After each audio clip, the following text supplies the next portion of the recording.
நாங்கள் இப்போ செஞ்சுருக்க ப்ராஜெக்ட் பேர் எடுத்தோன்னா ஆட்டோமேட்டிக் கார்டன் சிஸ்டம். இதுக்கு தேவையான பொருட்கள் fan, post, tower, main tower, PVC pipe, motor, copper கம்பி, transformer, windmill, timer system, solar panel, battery recharge. இப்போ நம்ம என்ன பார்க்க போகிறோம்னா auto garden system, wire connection, timer சிஸ்டமாக இதில் வச்சுருக்குது. இப்போ எத்தனை செகண்ட்ஸ் ஆனாலும் செட் பண்ணலாம், இல்லை நிமிஷமும் செட் பண்ணலாம். இப்போ நாங்கள் நிமிஷமும் செட் பண்ணிக்கிறதுல செகண்ட்ஸ் எத்தனை ஸ்டெப் வேணாலும் பண்ணலாம்.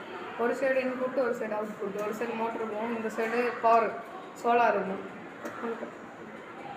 இப்போ இது ஒரிஜினலாக தேவையுள்ளது டேங்கு, மோட்ரு, டிரான்ஸ்ஃபார்மரு, இந்த பம்பர் மோட்ரு, காப்பர் கம்பி, மினி டிரான்ஸ்ஃபார்மரு,